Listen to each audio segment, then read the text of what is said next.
Suara Hati. Renungan hari ini, Kamis, 13 November 2025. Topik, ada saat-saat berdiam, ada saat-saat berbicara. Dan jangan lupa saudaraku, untuk membagikan renungan ini kepada orang lain, agar mereka juga mendapatkan kekuatan rohani di dalam Tuhan. Kiranya saudara diberkati oleh Tuhan kita.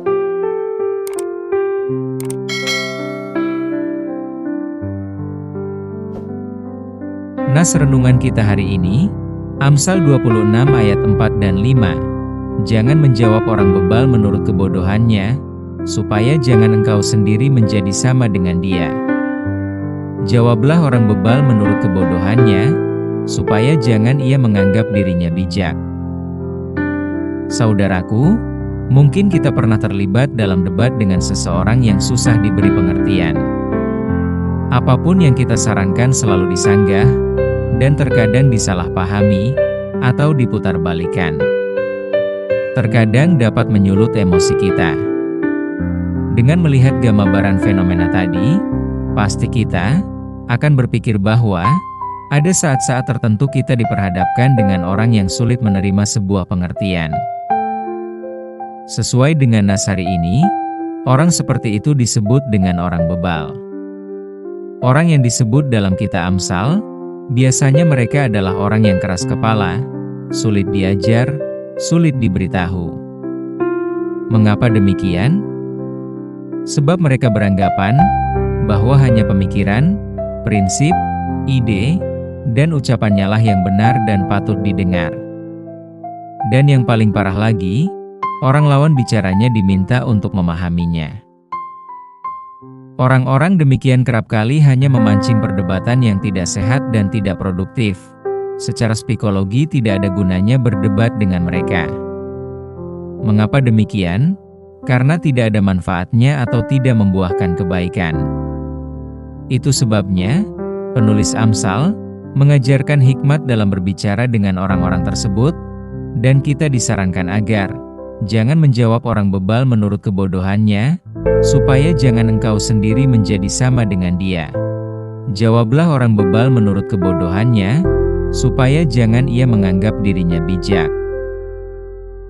Saudaraku, secara tegas Amsal pada ayat 4, dengan tegas agar jangan sama seperti mereka, yaitu kita diperintahkan untuk jangan menjawab orang bebal.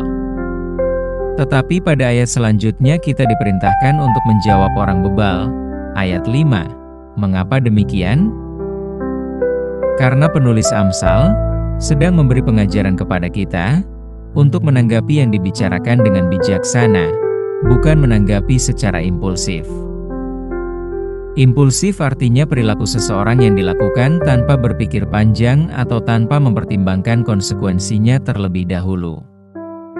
Orang yang tidak sanggup menerima bicara orang bebal dapat mendorong emosional secara mendadak. Orang yang bersikap impulsif cenderung bertindak spontan, cepat, dan terkadang sulit mengendalikan diri, tanpa menyadari tindakan efek samping.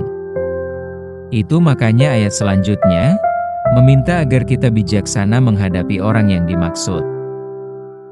Dewasa ini di sekitar kita sedang bermunculan perdebatan-perdebatan Alkitab, yang sengaja diciptakan hanya untuk mengganggu keimanan kita kepada Kristus. Seperti informasi dalam medsos. Untuk itu, kita harus tahu kapan saatnya menjawab dan kapan tidak perlu menjawab. Ketika seseorang memperdebatkan suatu hal yang menyerang pribadi kita, apalagi yang sifatnya merendahkan atau mempermalukan kita, maka kita tidak perlu langsung menjawab.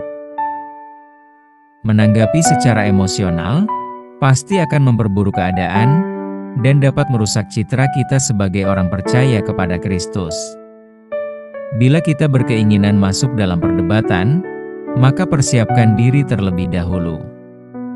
Kalau berdebat hanya untuk membalas dengan ejekan, menurut nas hari ini, berarti dengan sengaja memasukkan diri kita level kebodohan yang sama dengan mereka. Kalau ada seseorang memperdebatkan suatu hal yang menyerang dan memelintir kebenaran firman Tuhan, maka kita harus menjawab dengan bijaksana, bukan menyerang untuk mendapatkan kemenangan, tetapi agar memberikan kebenaran dan mencegah adanya penyesatan. Semoga dengan jawaban kita yang bijak, dapat menjadi tamparan lunak yang mungkin dapat menyadarkan mereka terhadap hal-hal buruk.